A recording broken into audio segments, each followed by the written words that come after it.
They say a picture's worth 1,000 words, so with these 1,000 words, I'll paint a picture in your mind that breaks the rule of thirds. Let's go right back to the start. What better way to begin? Before too much of the corruption, the temptation and sin. Before the gloss was taken off, back to sandcastles and grins. Before the world we were living in became riddled with riddling. I had a very normal birth, no wise men did attend.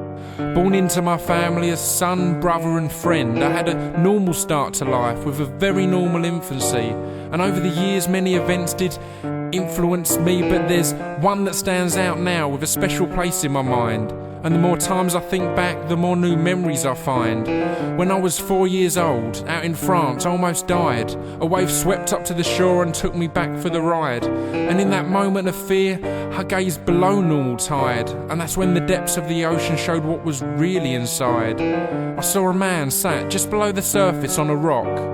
And his wisdom-filled gaze withdrew all panic and shock and unlocked an inner calm that let me float down to his depths without any flailing shaking arms or panic-filled breaths. I swear we sat for hours before words were introduced, just relaxing in a world below the fights and abuse, below the weapons of war, below the cars and the ships. Then when he felt I understood, he slowly parted his lips. The pen is far mightier than the sword, he said, as he stabbed his pen in my leg and the ink mixed with the red. With this action I inject the gift of knowledge instead of all the other cluttered thoughts that will clog up your head. But if at any point you take the spoken word just for granted, these words will stick in your mouth and fall out broken and parted. It didn't hurt for some reason, but I could feel a change inside. But I hadn't really understood what his words had implied. I thought I'd wait for his next words with my mind open wide. And with the guidelines that he gave me, I would try to abide. Again, much time passed with silence being the topic.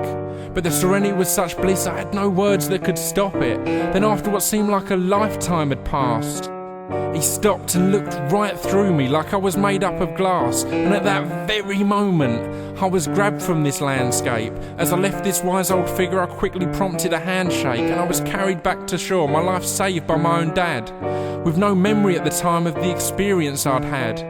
And so I went on with my life, these things locked up in my brain. I grew up no different from the rest, everything just stayed the same. Until one day I realised sometimes my own speech was erratic, like the needle on my record would get all caught up and static. And at school this affliction didn't make things too easy.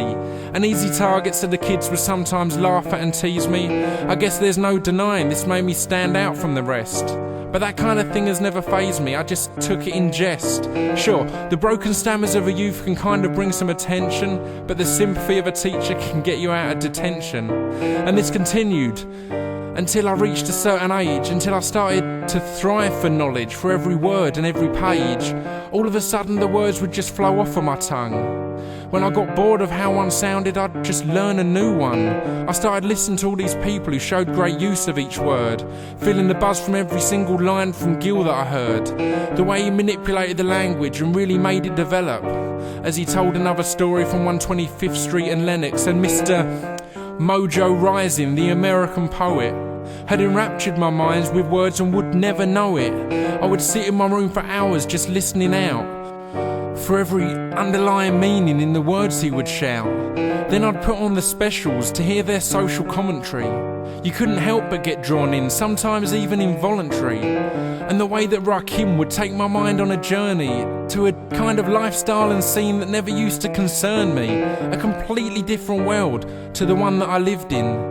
But I could connect to the language and the passion within him. So I started to write. Inspired by those here before me, I'd found an outlet for my thoughts, a way of telling the story. So I wrote, and I wrote until I felt it was time to put some of this stuff on tape. And then I started to rhyme. And once I started climbing, I knew there was no way I could slip.